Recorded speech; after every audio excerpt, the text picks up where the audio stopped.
Welcome back to Danganronpa Another episode, Ultra Despair Girls. We met the leader of the resistance, Haiji Towa. He wasn't particularly hospitable, but at least we've gotten a bit of direction now. Toko's absolutely right. We need to head back through the sewers, but this time go the opposite direction to head towards Towa Tower and perhaps communicate with Future Foundation. I'm just testing how far away I can be there from the Mono machine there. I'll grab that battery. Could be nice to have.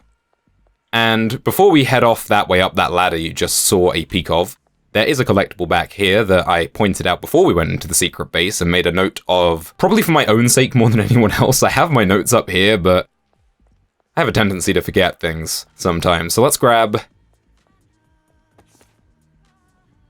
If you're not careful with my little sister's sixth sense, the world may end, so we must be very cautious in how we treat her. Wataruku Sumichi, the meaning of my life, the guidepost of my life, the world itself in my eyes. If it's for the sake of Wataruko, I don't even mind sacrificing my own life. That's what I believed until yesterday. When I woke up that morning, Wataruko was roaming through the house, bending all the spoons. But can she bend the very fate of the world? The world's best-loved sci-fi love comedy, first volume. This is it. This is number one. What do you mean, number one?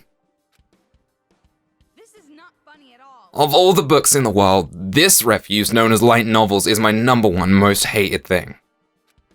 No, I take it back. Light novels shouldn't even be counted as books. They're literally waste paper. No, not even. I wouldn't even wipe my ass with this. Light novels are the worst waste of paper ever.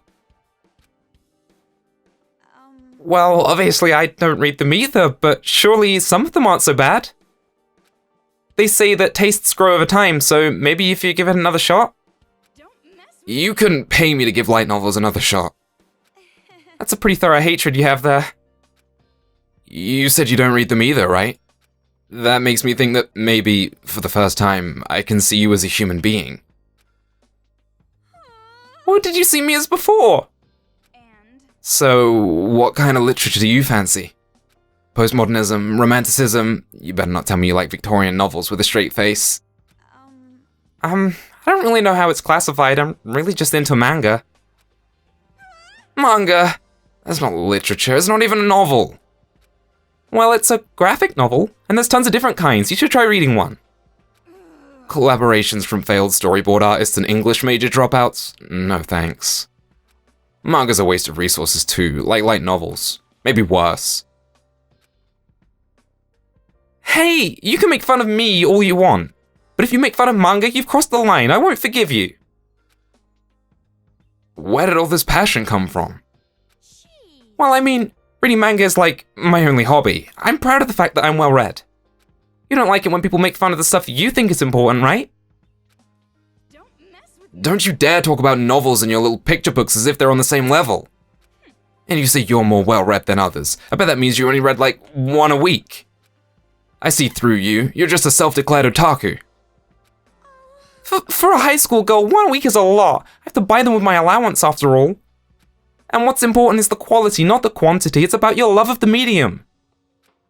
You know what I think? I think your mind is trying to protect itself from that garbage. You're subconsciously only allowing yourself to read one a week. 2 would probably kill you. You're so frustrating. No one makes fun of manga.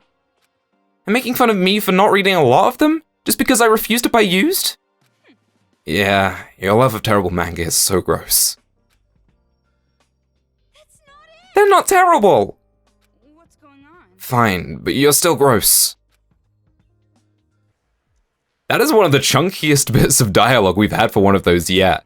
And I love it because Komaru really has a passion for manga, and as a relatively plain and simple character so far, to see her have that much passion about something is really refreshing, and I like it a lot.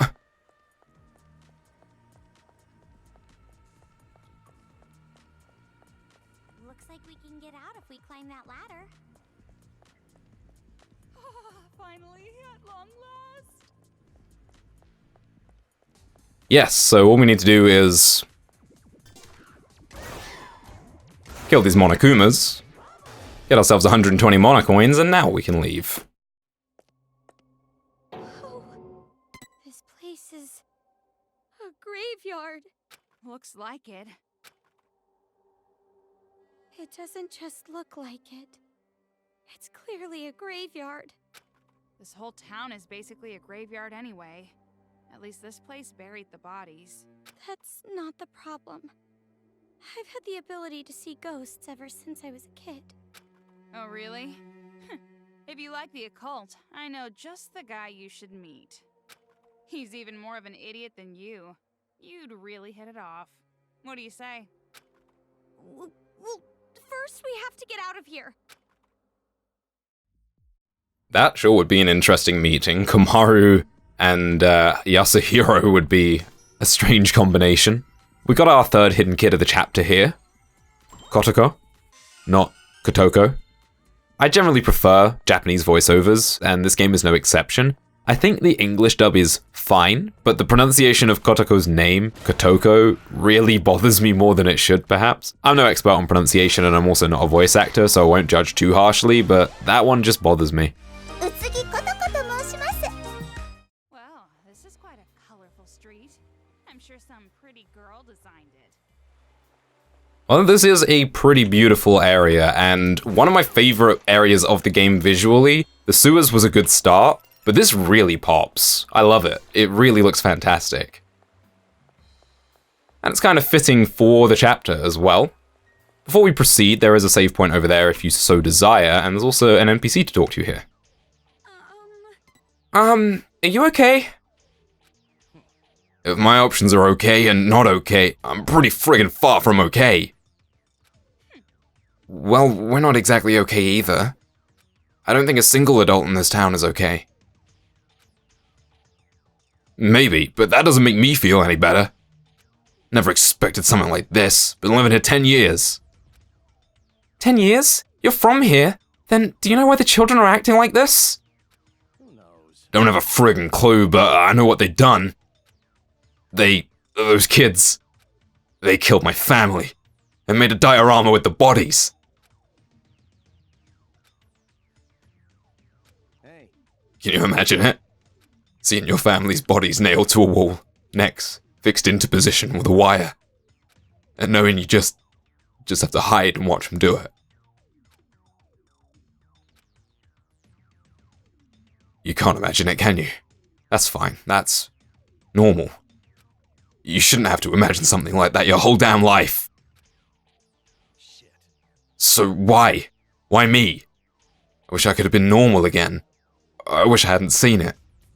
What did I do? What did I do to deserve this? I mean, probably nothing. We don't know for sure, but probably nothing. Such is the case so often with the victims of war. That must be Towa Tower. Looks like we can just walk along the riverside. Drop them in the river for efficiency. This is quite a pleasant area, actually, if it wasn't for the Monokumas trying to kill us. I'll shoot you.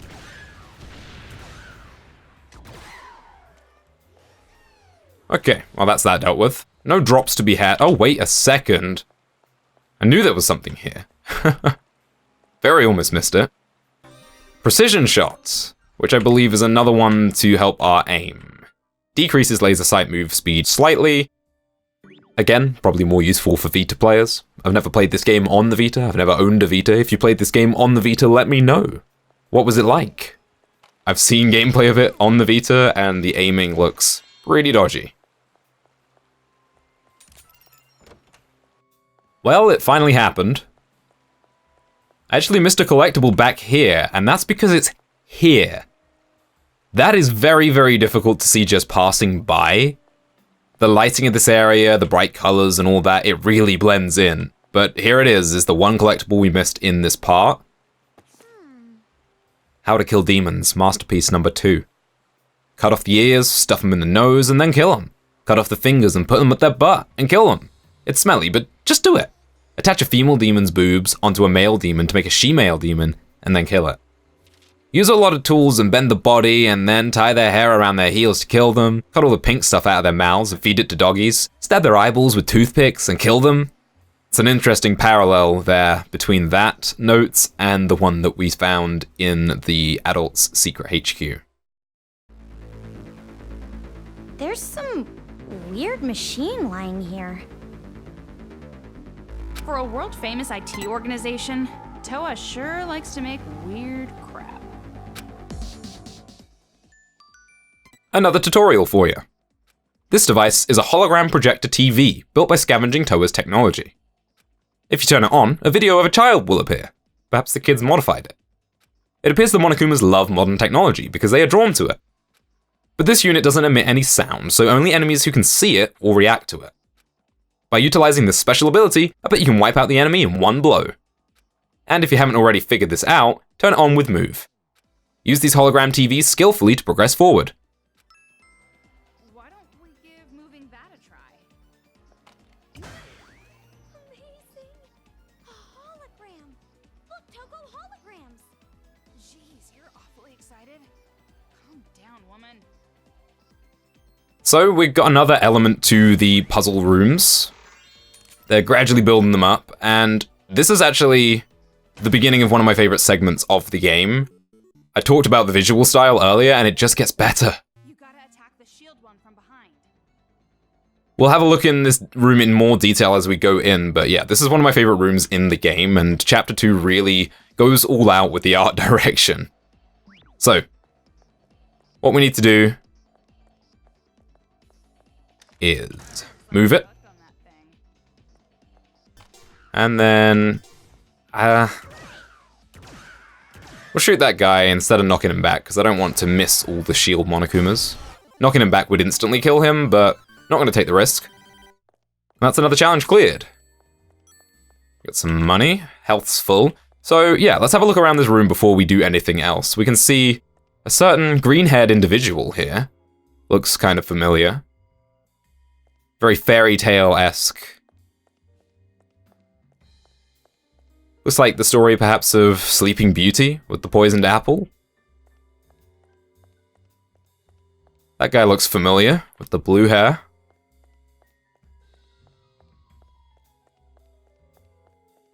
And before we leave, there is another collectible hidden up here. They really start to hide them away now. The bomb inside her, too. Worried about the bomb inside her body that will explode if she falls in love, Yumi Kayakura continues to keep her distance from Shota. But even she can't keep her heart from longing for the forceful Shota. Wherever she realizes she is falling in love, she asks Shota to bully her to keep the flames of passion away from her bomb. However, one day, while she was getting bullied by Shota in classroom after school as usual, the transfer student Tokeko Koriyama, whose light of life goes dark whenever the feeling of love vanishes, steps in. If I can't be in love, I'd rather die. Beware the carbon dioxide poisoning of life, the second volume of this steamy, torrid love story. Yeah, this really does sound awful. Amazing! Hey, the second volume of the Bomb series! Yoko Koriyama, the new girl, is so cute! Didn't I tell you I'm not interested in this filth? Oh, come on, don't say that. You should at least try reading one. The final date scene from this volume is so good. It's considered a masterpiece of manga history. A masterpiece of crap is still crap. But speaking of dates, this area seems like a pretty good spot for a date with Master Byakuya. Minus the Monokumas, obviously.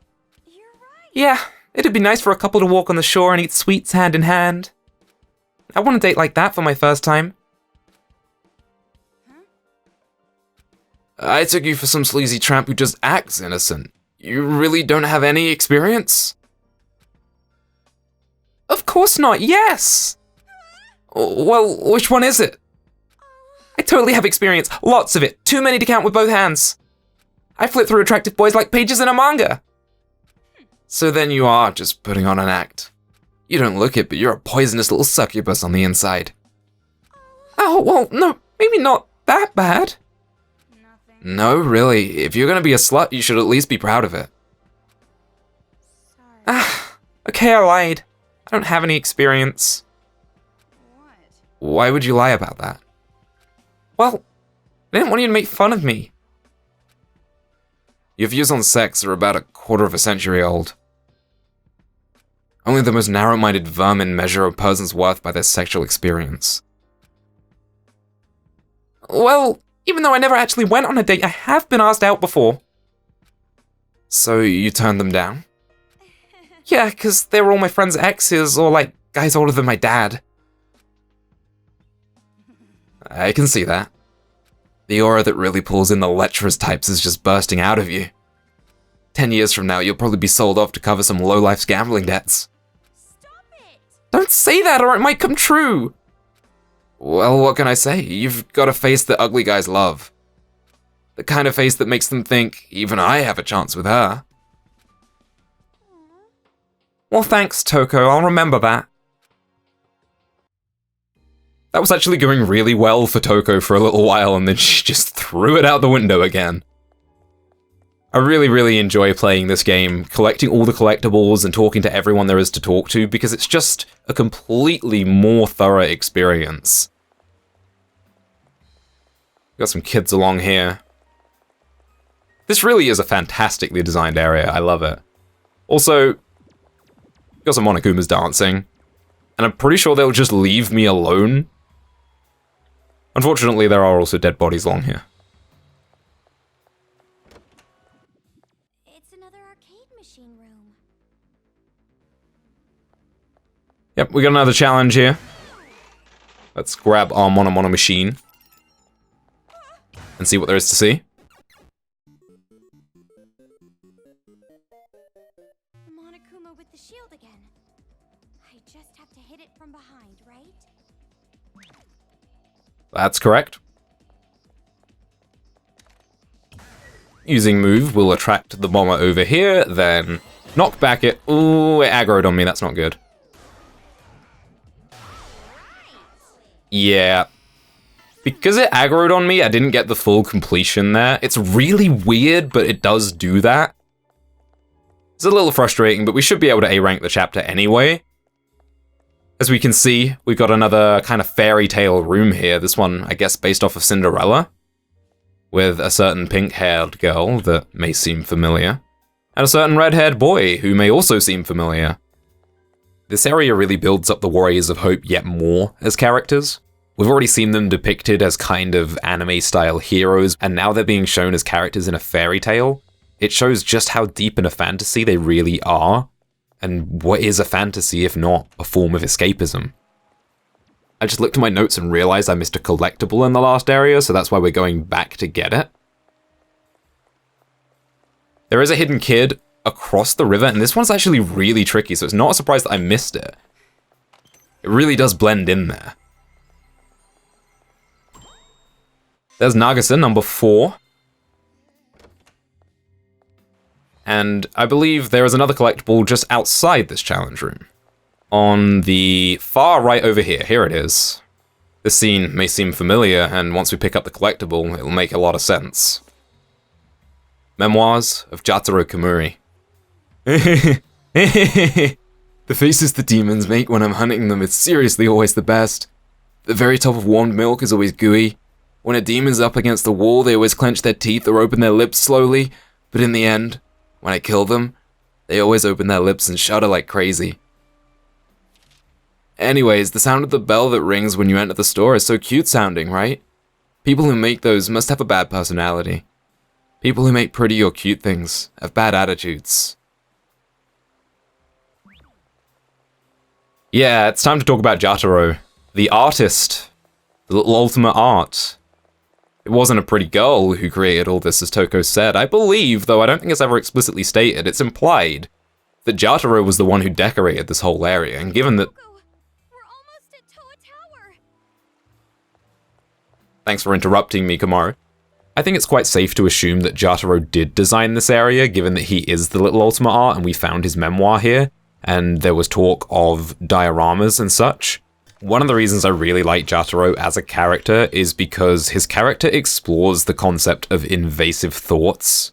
During the cutscene in the subway when we first really get to talk to him, he says that a lot of his thoughts just spew out of his mouth like a yawn and he can't control it. Pretty much every time we hear Jataro speak, he's expressing whatever thoughts come into his mind, and there are lines like, "Have you ever seen the spokes of a bike spinning around and wondered what it was like to stick your hand in it?" or words to that effect. And I think it's pretty safe to assume that he does suffer from invasive thoughts, and as someone who suffers from invasive thoughts myself, I was happy to see at least some acknowledgement and representation in a game that does explore mental health quite a lot.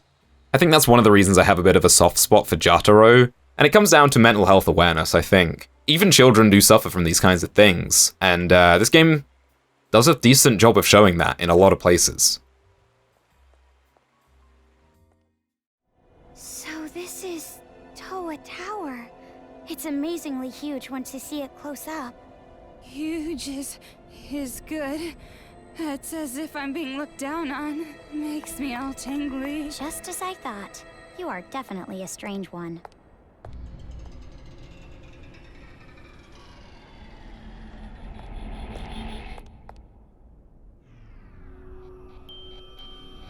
Oh, you found me. I put so much work into this disguise, though.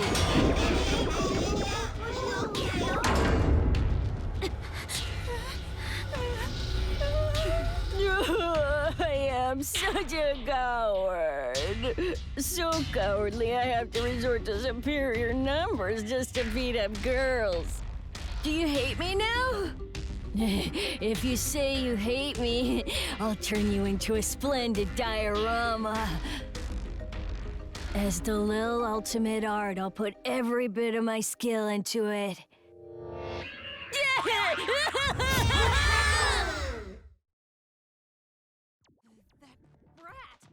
Teach that brat a lesson. Well, before you do, let's do something about these Monokumas first. Dance! Right, so we got a bit of a beat 'em up section here. We could use Jack, but there actually are a few tools for us to do this with Komaru instead, such as this Siren Monokuma and the Bomber. And that did not work in the slightest, so I guess we'll just shoot them with Break instead, never mind. Are you okay? Who knows? Better not be dead without realizing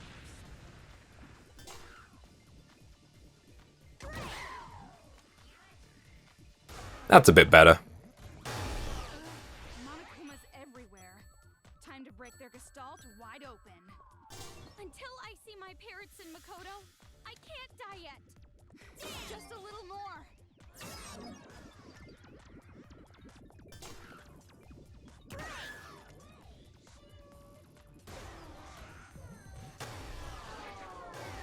There we go. There's no more, right? That's all of them? Looks like that gross-looking brat is gone too. He must have gotten away in all the confusion. He better not be waiting for us inside.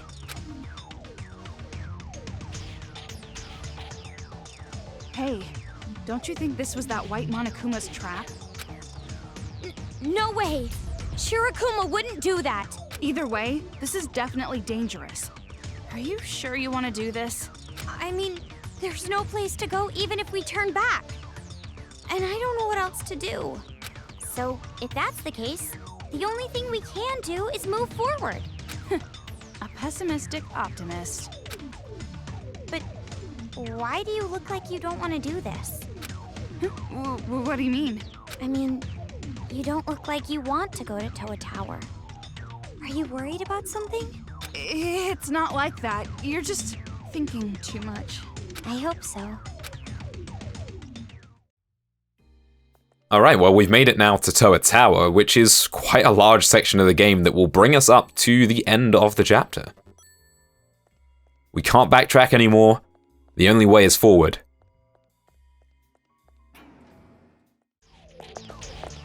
Was this place a sightseeing spot? It's usually the country bumpkins who visit towers like this. That's the kind of remark that will make you a lot of enemies fast. Anyway, we gotta try to communicate from a high place to get above the jamming waves, right? So let's try going all the way to the top. See? If we use that elevator, we should be able to make it to the top in no time, right?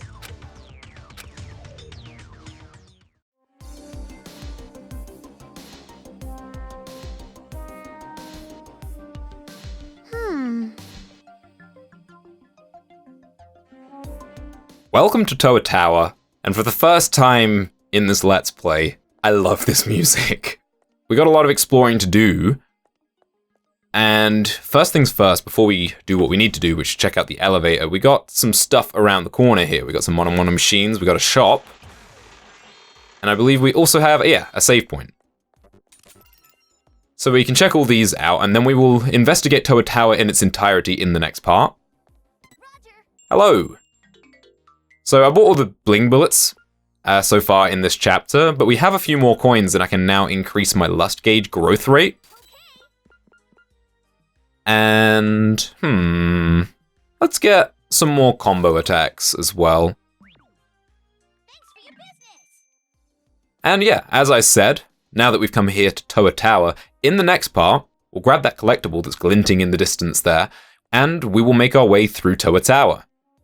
Thanks for watching, and I'll see you then.